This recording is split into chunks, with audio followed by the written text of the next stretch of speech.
जी, hydrosphere हम study कर रहे हैं। सैलिनिटी, उसके फैक्टर्स, उसकी डिस्ट्रीब्यूशन, मीन्स कि किस वजह से ये सैलिनिटी चेंज होती है। सो ये एक यूनिवर्सल ट्रूथ है। ये एक यूनिवर्सल फैक्ट के तौर पे लिया जाता है कि सी वाटर इज सलाइन, मीन्स के समुद्री पानी जो होता है वो नमकीन पानी होता है।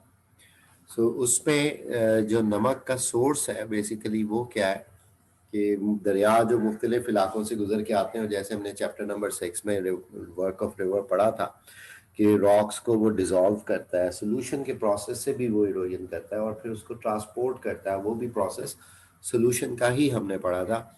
सो सॉल्ट्स वगैरह जो हैं ये बेसिकली ट्रैवल करते हैं विद रिवर्स, और वो अल्टीमेटली समंदरों तक पहुंचते हैं।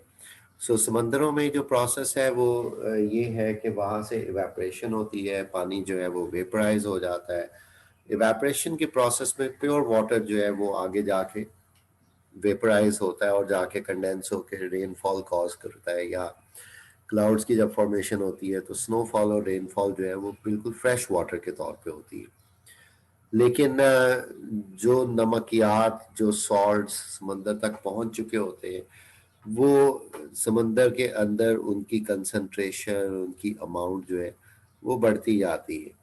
तो इस हवाले से हम ये ऑब्जर्व करते हैं कि जो समुद्री पानी है वो ज़्यादा नमकीन होता है दरिया के पानी की निस्बत।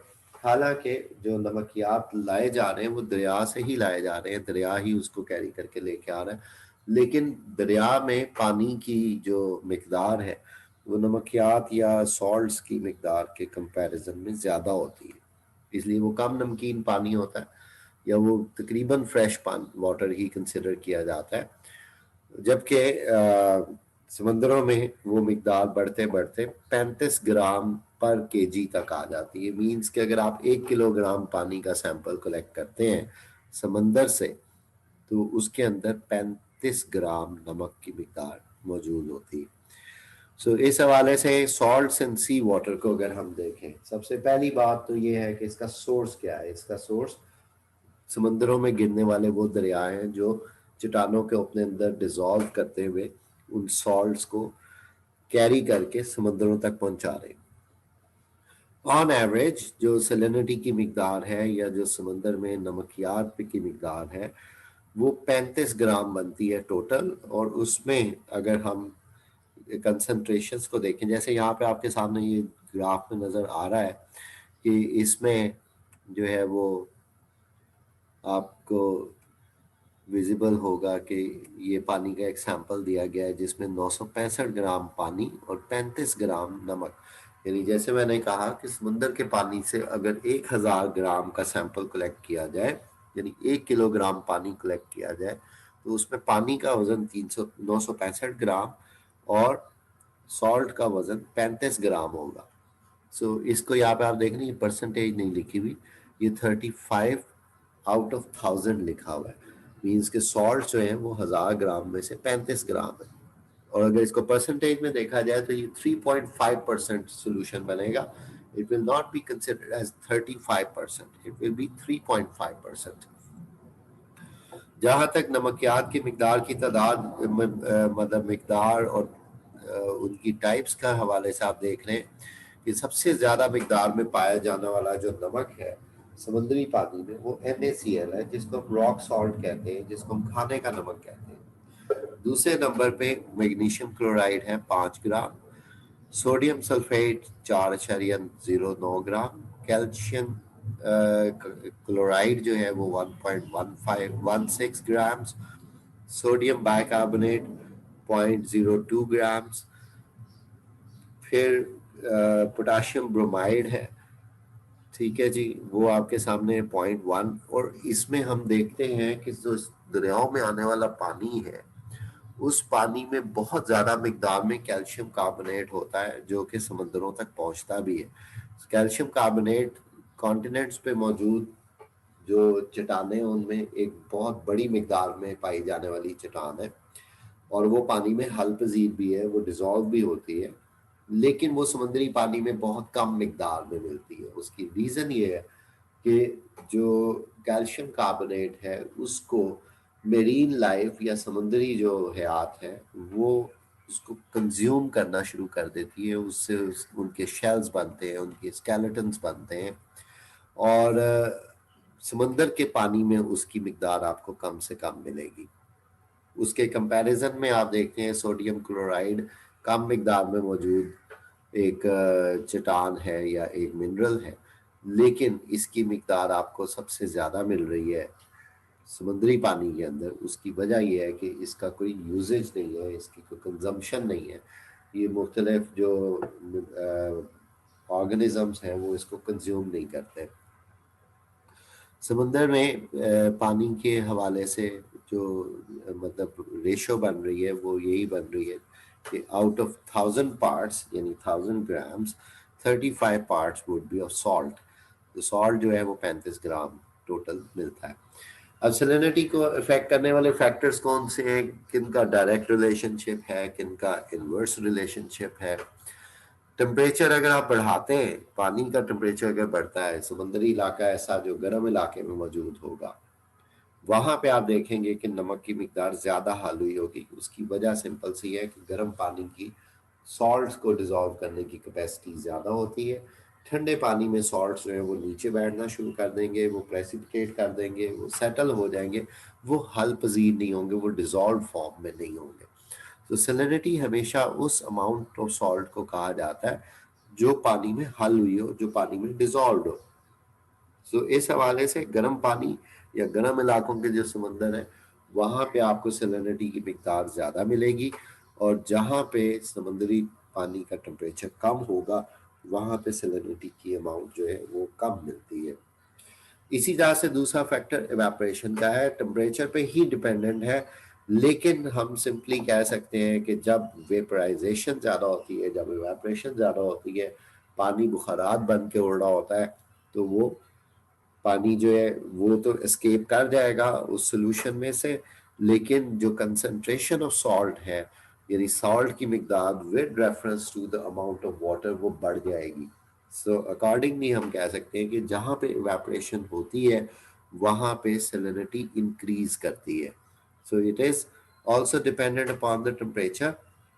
लेकिन कुछ इलाके ऐसे होते हैं, कुछ समंदर ऐसे होते हैं जिनका एरिया कम होता है और वहाँ पे रेट ऑफ इवेपोरेशन खुले समंदर की निस्बत ज़्यादा हो जाता है, क्योंकि सराउंडिंग जो ड्राई एयर है सराउंडिंग एरियाज की वो उसको इजीली इवेपोरेट कर रही होती है। ठीक है जी। इसके बाद रेनफॉल, रिवर्स और मेल्टिंग आइस, ये फैक्टर्स हैं। ठीक है। सो इस हवाले से अगर हम बात करते हैं, देखते हैं कि ये कैसे कंट्रीब्यूट करते हैं, पानी की अमाउंट को ये ऐड करते हैं, पानी की अमाउंट को इंक्रीज करते हैं। जहाँ पे भी बारिश होगी फ्रेश वाटर ऐड होगा, वहाँ पे सैलिनिटी जो है वो ज़्यादा वहाँ सैलिनिटी रिड्यूस हो जाएगी, पानी की रेशो बढ़ जाएगी। ठीक है। उसके बाद रिवर्स जहाँ पे ऐड होते हैं वहाँ पे हमने बात की है कि rivers are the source of salts, लेकिन बेसिकली बात यही है कि रिवर्स जो है वो अगर पानी और सॉल्ट्स की रेशो को कंपेयर करते हुए देखा जाए तो तकरीबन फ्रेश वाटर होता है। बहुत कम मिकदार में नमकियात वो आ रहे होते हैं दरियाओं के साथ समुद्र की तरफ, इंडिविजुअल दरियाओं की अगर बात की जाए। सो बाद में जो टेम्परेचर और इवेपोरेशन के फैक्टर्स हैं ये असल में सॉल्ट की अमाउंट को इंक्रीज करते हैं समुद्रों के अंदर। इसी तरह से मेल्टिंग आइस है, that is also a source of fresh water, क्योंकि स्नोफॉल जो होनी है, जो आइस आनी है, वो भी इवेपोरेशन होने के बाद जब पानी कंडेंस होता है और कंडेंसेशन का प्रोसेस होता है, मीन्स कि क्लाउड्स फॉर्म होते हैं और फिर स्नोफॉल होती है, तो वो भी फ्रेश वाटर ही होता है, उसमें भी सॉल्ट्स की मिकदार कम होती है। तो जिन इलाकों में आइस मेल्ट होके या ग्लेशियर्स मेल्ट होके समुद्रों में पानी को ऐड करते हैं वहां पे भी सैलिनिटी कम रहती है। तो इन्हीं फैक्टर्स को अगर हम मुख्तलिफ समुद्रों पे देखें कि किस तरह से असरअंदाज हो रहे हैं, तो सबसे पहले हम डिस्ट्रीब्यूशन की तरफ आ जाते हैं। खुले समंदरों और बड़े जो हमारे बहर हैं या ओशंस हैं वहां पे आपको एक ही पैटर्न मिलेगा, दैट इज के सैलिनिटी इक्वेटर पे लो होगी, ट्रॉपिक्स पे हाई सैलिनिटी होगी और पोल्स पे भी लो सैलिनिटी होगी। अब इनको यहाँ पे ऑब्जर्व करें तो हम ये देखेंगे कि जिस तरह से एक लो सैलिनिटी एरिया जो है, ये मैं ब्लू लाइन से ड्रॉ करता हूँ, इक्वेटर के साथ साथ हम ये ऑब्जर्व कर रहे हैं कि ये ब्लू कलर है और यहाँ पे सैलिनिटी रिलेटिवली कम है। अब इसकी कमी की वजह क्या है, और बेसिकली अगर हम मुख्तलिफ फैक्टर्स की बात करें तो सबसे पहला फैक्टर ये है कि यहाँ का टेम्परेचर तो ज़्यादा होता है, ये गर्म इलाका है, टेम्परेचर ज़्यादा है लेकिन इसके बावजूद सैलिनिटी कम है। दूसरा फैक्टर, जब टेम्परेचर ज़्यादा है यहाँ पे इवेपोरेशन भी बहुत ज़्यादा होती है, तो इस वजह से सैलिनिटी को ज़्यादा होना चाहिए। लेकिन जो इम्पॉर्टेंट चीज़ है वो ये कि यहाँ पे बारिशें बहुत ज़्यादा मिकदार में होती हैं और रेनफॉल जो है वो इतनी मिकदार में यहाँ पे उस लॉस ऑफ वाटर को रिप्लेनिश करवा देती है कि इक्वेटर के ऊपर सैलिनिटी जो है वो आपको लो नज़र आ रही है। उसके कंपैरिजन में जैसे हम लोगों ने ऑब्जर्व किया कि इधर मेंशन था कि ट्रॉपिकल एरियाज जो है, यहाँ पे ट्रॉपिकल बेल्ट के करीब जो है वो आपको सैलिनिटी जो है वो हाई नज़र आ रही है। सो इसके हाई होने की बेसिक वजह क्या है, ये ट्रॉपिक ऑफ कैंसर की तरफ अगर हम ऑब्जर्व कर लेते हैं, या ट्रॉपिक ऑफ कैप्रिकॉन साउथ की तरफ अगर हम देखते हैं, सैलिनिटी की मिकदार ज़्यादा होने की बेसिक वजह यह है कि ये भी एक गर्म इलाका है, यहाँ पे इवेपरेशन है, यहाँ पे टेम्परेचर्स हाई हैं, लेकिन यहाँ पे रेनफॉल रिलेटिवली कम है, मीन्स के फ्रेश वाटर का एडिशन नहीं है। दूसरा आप ऑब्जर्व कर सकते हैं मुख्तलिफ जो सोर्सेज हैं, रिवर्स हैं, जैसे यहाँ पे अगर हम देखते हैं बे ऑफ बंगाल की तरफ, तो इधर सैलिनिटी कम क्यों है? उसकी बेसिक वजह ये है कि यहाँ पे सैलिनिटी इसलिए कम है कि इधर बहुत बड़े दरिया जैसे गंगा है, जैसे ब्रह्मपुत्र है, गंगा और जमुना मिल के आ रहे, ब्रह्मपुत्र आ रहा है और बांग्लादेश के और दरिया आ रहे हैं, यहाँ पे फ्रेश वाटर ऐड हो रहा है। इसी तरह से आप ये ऑब्जर्व कर सकते हैं कि इस जगह पे जहाँ पे यांगसी रिवर वगैरह आके फॉल कर रहे हैं वहाँ पे भी सैलिनिटी कम है। इक्वेटर के करीब इधर अमेजोन रिवर आके फॉल कर रहा है, आपको सैलिनिटी कम मिल रही है। तो जहाँ जहाँ पे भी रिवर्स पानी ऐड कर रहे हैं वहाँ पे भी आपको सैलिनिटी कम मिल रही है। तीसरा एरिया हमने जो पढ़ा था that was the polar regions, और पोलर रीजन्स में सैलिनिटी आपको कम मिलेगी, और उसके कम होने की बेसिक वजह क्या है कि वहाँ पे लेसर टेम्परेचर, कम आपको टेम्परेचर मिलेगा इससे बेल्ट में, कम इवेपरेशन मिलेगी, दैट मीन्स कि पानी का लॉस नहीं हो रहा, और उसके साथ साथ ये कि यहाँ पे मेल्टिंग आइस जो है वो फ्रेश वाटर को भी ऐड करती रहती है। सो अकॉर्डिंगली यहाँ पे आपको सैलिनिटी कम मिलेगी। उसकी वजह क्या है कि यहाँ पे पानी की अमाउंट ज़्यादा है और सॉल्ट्स जो डिजॉल्व हैं पानी के अंदर, जो हल्के नमकियात हैं, वो कम है, इसलिए यहाँ पे आपको कम सैलिनिटी मिलती है। ठीक है जी। इसके बाद अब नेक्स्ट जो हम देखते हैं पैटर्न को, वो आपको ऑब्जर्वेबल होगा इन पार्शियली एनक्लोज सीज। अब यहाँ पे आप मैप में देखिए, ये मेडिटेरेनियन सी है, बहरा रोम है, और ये साइड, ये पॉइंट जो आपको नजर आ रहा है, ये पॉइंट बेसिकली वो एरिया है जिसको जिब्राल्टर स्ट्रेट कहा जाता है, जहां से मेडिटेरेनियन सी कनेक्ट होता है अटलांटिक ओशन के साथ। तो ये स्पेन की सदर्न साइड है। उसके साथ साथ आप यहाँ पे मुख्तलिफ आइलैंड्स को देख सकते हैं, जैसे सिसली है, फिर आपको इटली नज़र आ रहा है, फिर इस तरफ को आए तो ये साइप्रस या कब्रस है, ये एरिया जो है ये इजिप्ट है, ये लेबनान और इसराइल की साइड है, ये टर्की है, ये यूनान है, और यहाँ से आगे आप ऑब्जर्व करेंगे कि ये ब्लैक सी की तरफ कनेक्ट हो जाता है। सो इस हवाले से हम सिंपली ये चीज़ देख सकते हैं कि यहाँ पे जो सैलिनिटी में आपको ट्रेंड नज़र आ रहा है वो ये कि जो खुले समंदर की तरफ का इलाका है, जो कनेक्टेड इलाका है, वहाँ पे सैलिनिटी आपको कम नज़र आ रही है। ठीक है, और ज़्यादा सैलिनिटी आपको उस तरफ इंक्रीज करती नज़र आ रही है जो इनलैंड है, यानी कि ज़्यादा घिरा हुआ है खुश्की के इलाकों की तरफ से, और खुश्की के इलाके जो हैं वो उसको घेरे हुए हैं, और वहाँ पे इवेपोरेशन ज़्यादा है, वहाँ पे पानी का लॉस ज़्यादा है, और उस लॉस की वजह से यहाँ पे सैलिनिटी की अमाउंट ज़्यादा है। सो inland sea, partially enclose seize जो है इनमें आम तौर पे जो आपको सैलिनिटी का पैटर्न नजर आता है, that pattern is increasing, the increase in salinity as we move inland. जितना हम समंदर के अंदरूनी हिस्से की तरफ आते जाते हैं, उस हिस्से की तरफ जो खुश्की से घिरा हुआ है, उतनी ज्यादा सैलिनिटी जो है या नमक की मिकदार जो है वो पानी में बढ़ती जाती है। इसी तरह से रेड सी को आप ऑब्जर्व कर सकते हैं। ये एरिया, ये गल्फ ऑफ ओमान, बेसिकली ये एरिया जो है ये यमन की गल्फ है, अदन, गल्फ ऑफ अदन है। यहाँ से आगे हम अगर ट्रैवल करें इनटू रेड सी, तो ये गल्फ ऑफ अकबा और गल्फ ऑफ स्वेज, ये दो इलाके हैं जहाँ पे सैलिनिटी की मिकदार बहुत ज़्यादा है। इधर समंदर में गिरने वाले दरियाओं की मिकदार भी कम है, दरियाई पानी भी कम ऐड हो रहा है, और उसके साथ साथ ये है कि यहाँ पे जो सराउंडिंग एरियाज हैं वो बहुत ड्राई हैं और इवेपोरेशन का रेट बहुत ज़्यादा है।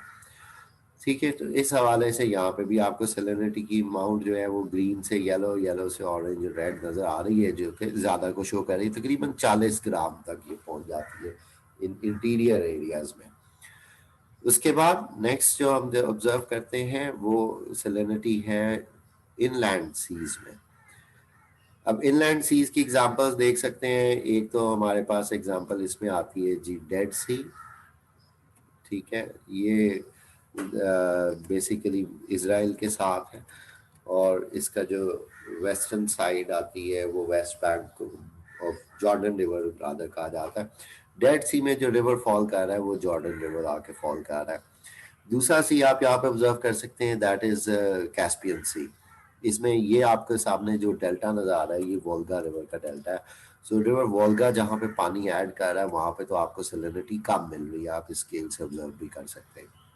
लेकिन जहाँ जहाँ पे रिवर्स फॉल नहीं कर रहे, जैसे यहाँ पे ये सिर दरिया और इस तरह से सिर रिवर आके गिर रहा है, ठीक है, तो यहाँ पे सैलिनिटी कम है। लेकिन जहाँ पे वो एरिया जो दरियाओं के माउथ से या दरियाओं का जो जहाँ पे एंट्री पॉइंट है सी के अंदर, वहां से आप अगर ऑब्जर्व करें तो सैलिनिटी उधर कम मिलती है।